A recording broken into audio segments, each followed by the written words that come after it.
I came here because my choice was simple. Live or die. My species is dying. Why are you telling me this? You are vital to the mission. Go. Take him. Now.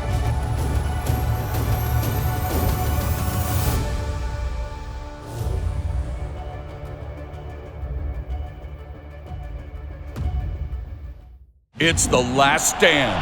And here is your host, Brian Custer. That's right, it is The Last Stand. We bring you the biggest names in the sport. And joining me today, our guest, well, when you talk about the middleweight division, he's right there at the top.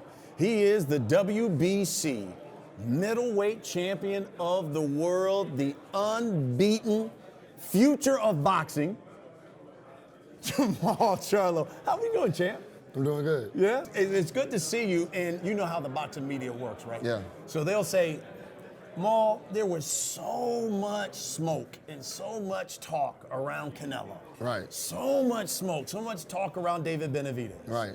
Caleb Plant. Right. Jaime Munguia. Even I think Andre tried to petition the WBC to make you fight him. Why then did none of those fights come to fruition? Canelo turned the opportunity down. Munguia went with his guys. Benavidez don't have nothing to offer. He don't have no belt or nothing. And it was like me moving up outside of my weight class when I could be fighting for my belt. I mean, it was only right. The circumstances probably evened out. It looks like the middleweight division is in, I would say, transition. Yeah. Especially when you look at 154. It is like your brother, just fighter after fighter, and they all fighting each other. 168, listen, they got a number of big names. You got Benavidez, Plant, Darrell, yeah. all of these guys. Do you agree that it seems like at 160, you're there, Triple G's there, but then it's like the landscape kind of falls off. Right, but I'll bring the heat back to the division. I'll start doing a lot more as time comes, and we'll get a chance to see the middleweight division spark back up. It's some guys that's younger that's gonna come up and give us some heat too. So I mean, the division is never dead. It's just part of the game right now. You know, you gotta have patience in boxing. And people will probably say, why not move up there? You big guy, why not move up to 168? I'm the champ at 160. It's only right that I stay where I'm at and continue to do what I'm doing. I reign at 160, and I got possibly the chance of just becoming like one of the best in the world, one of the greatest fighters to ever go down in history at 160. I might be able to collapse Bernard Hopkins' record. People will look at, like, let's say, the resume, and they'll say, man, your brother is fighting some monsters.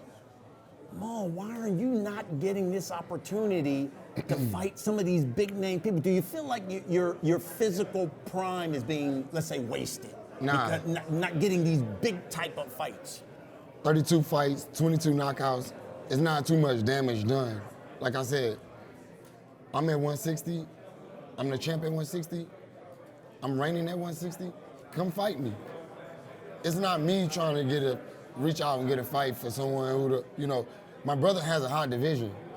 And eventually, it's gonna get hotter when the smaller guys step up. But right now, I just have to continue to do what I'm doing, and that's win fights. We mentioned Canelo, and you put it there. And Canelo basically said no, and they offered a lot of money for Canelo, like $50 million, from my understanding, for him to fight you. Eddie Hearn came out and said, quote, Charlo hasn't earned a Canelo fight. Look at his resume. No notable wins, end quote. What'd you think when you heard that? Eddie Hearn is doing his job exceptionally well to try to avoid fighting me. So in my case, I'm like, if you don't have any notable wins and we offer you this much money, why not take that fight? That don't make sense to me. Business is business, right? So we got to take what we got. And, I mean, look, we're gonna continue to win. That's my objective, is to continue to win and continue to keep my strap. Canelo came out and said, I'm all about challenging myself. I want legacy fights. Why don't Charlo and Benavidez fight each other, and then maybe we'll see? What'd you think when you heard that? I laugh. I'm like, oh, he trying to be a promoter now?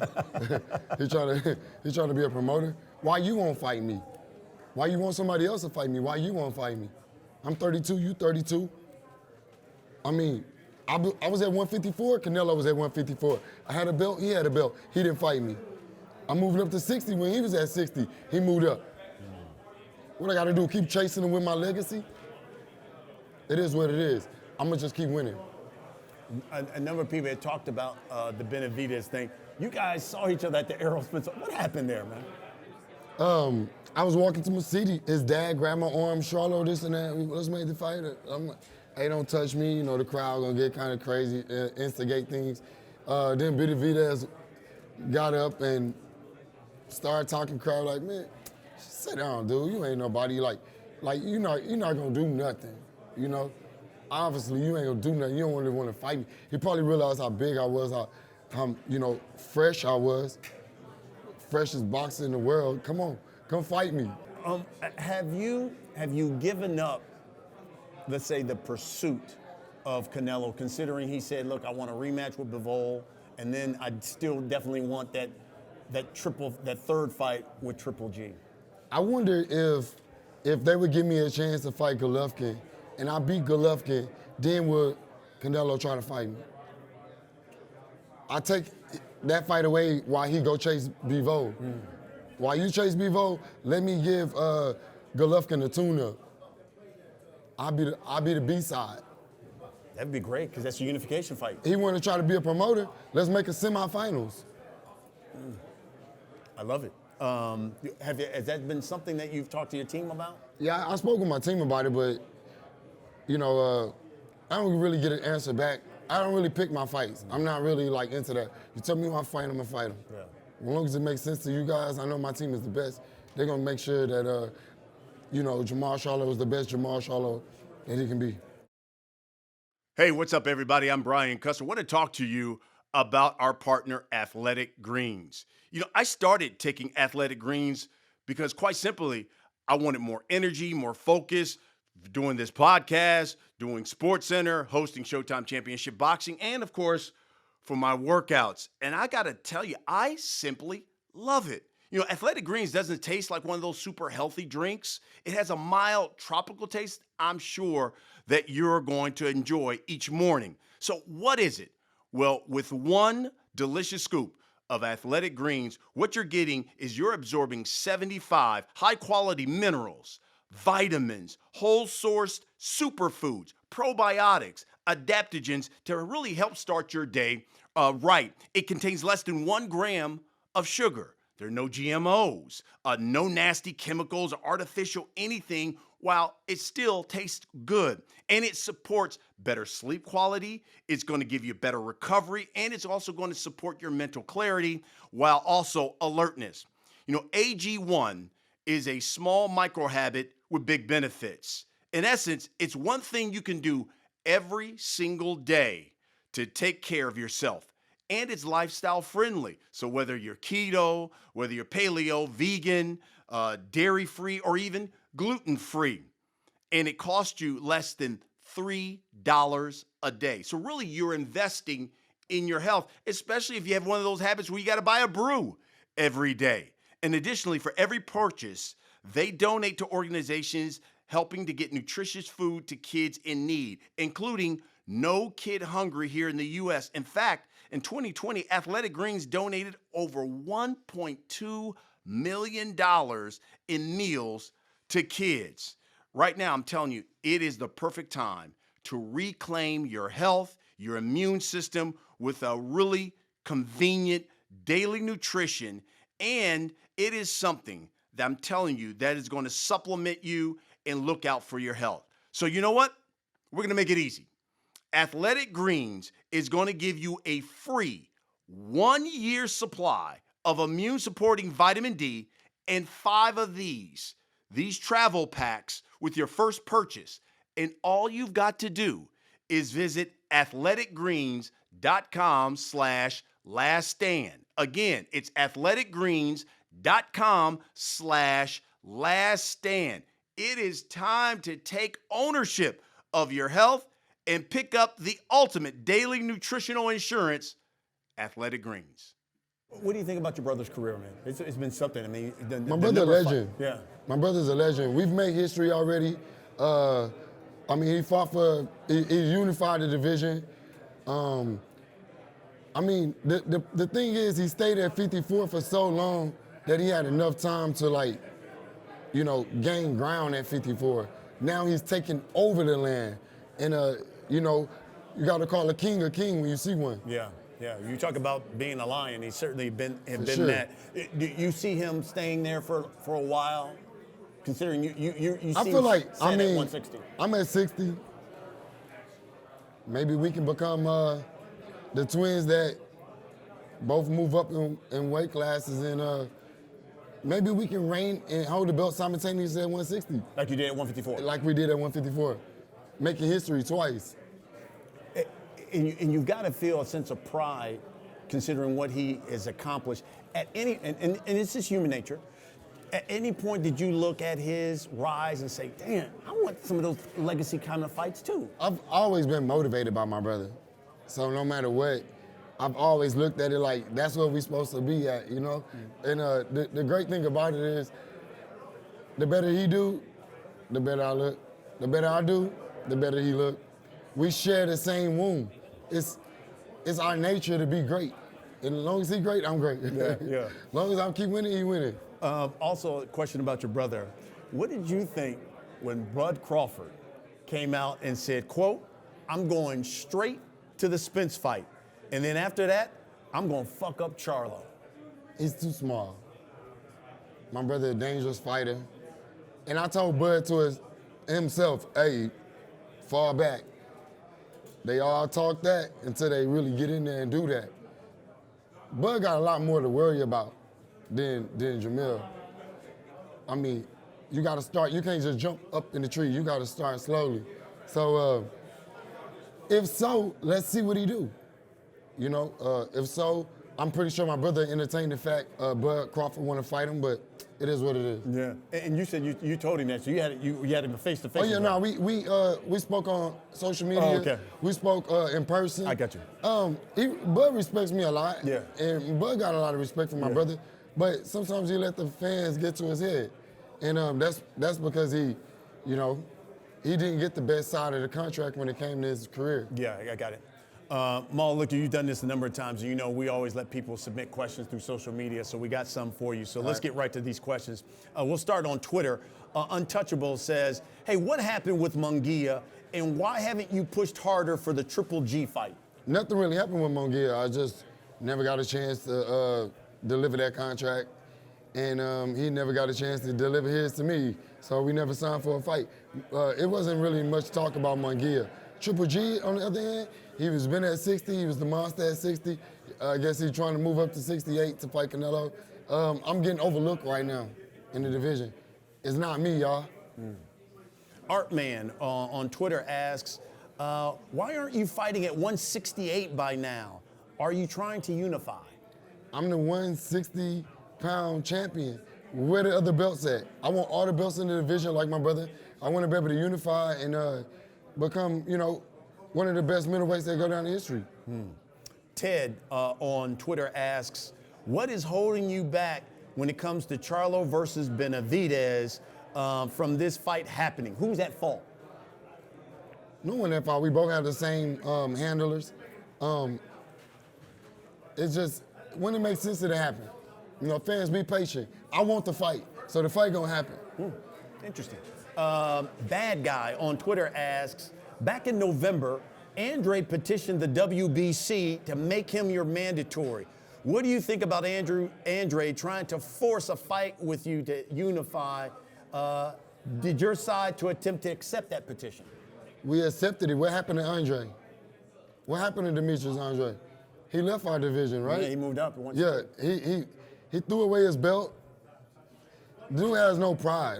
He was supposed to fight my brother back at 154. He canceled that fight too. We're not gonna keep giving you all these opportunities and you don't take them. Everybody else want them.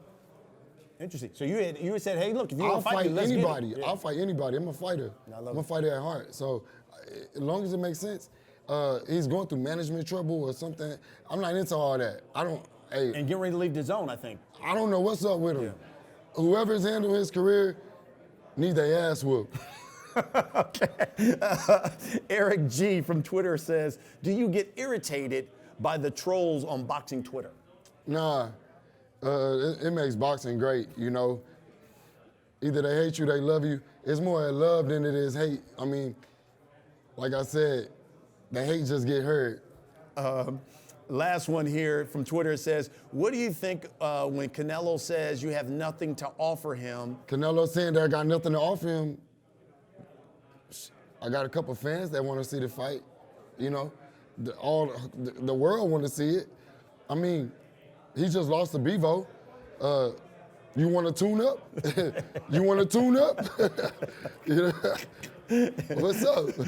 Hey, 50 million is a lot of money, man. That's a lot of money to say no to. I mean, he turned down $50 million. I mean, it is what it is. What did you think when you heard that your side and PBC offered him $50 million? I just knew it was going to happen. I just knew it was going to happen.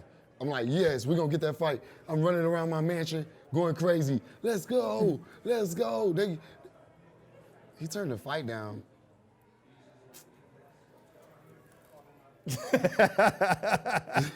Okay, champ, it's time for the last stand. I'm going to ask you a series of questions. You just give me a first thing. All Ready? right. Here we go. First question. More realistic, because you'll give me an honest answer. Right. More realistic, Jermall Charlo fighting Canelo, David Benavidez, or Triple G in 2023? Which one is more realistic? I say Benavidez. I say we'll probably be a lot closer to Benavidez because he keep running his mouth. I'm in Cali right now. I don't see him. But, you know, it is what it is. Okay. Second question. You'll give me an honest answer. Is Jermell Charlo now the best fighting Charlo? On paper, yeah. Okay, okay. Number three. Give me the one guy that we haven't been talking about that Jermall Charlo said, man, I've always wanted to get in the ring with this dude and put some hands on him. Who's that one guy out there that we haven't been talking about that we'd be surprised about? You say, I've always wanted to fight this cat. Terence Crawford. Oh, how about that? Yeah. I'll fight him. I'll fight you, Terence. Yeah. Yeah. I'll come back down to 54 and fight Terence Crawford. Okay. Yeah. Okay. Fourth question. Spence versus Crawford. What do you think's going to happen? Spence. I mean, y'all haven't seen, like, Terence is not versatile like you're thinking. The Texas boys is different. It's hot in Texas. We different. Listen, I've had that Errol Spence work. I know how it. We different. I know he throws some mean body shots. Yeah. But you know, a lot of people keep saying, well, Bud's just a finisher. He's athletic. Yeah, all that don't matter. It's a fight. A fight gonna break out. I love it. Lastly, what is Jermall Charlo's ultimate goal in this sport before he hangs up the gloves? Before I hang up the gloves, I just want to go down as one of the greatest fighters that ever laced them up. You know, I don't care about being undefeated. I'm just undefeated. I get in there and fight. I get in there and train hard. I just want to be one of the most professional athletes that I can be. The one thing I love about you and your brother, truly authentic. Say what you want about the Charlos. Yeah. What you see is what you get. They truly authentic. That's what I love about you guys. Appreciate it.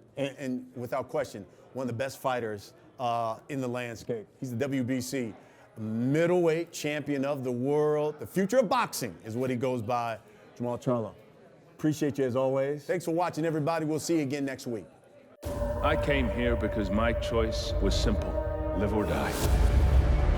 My species is dying.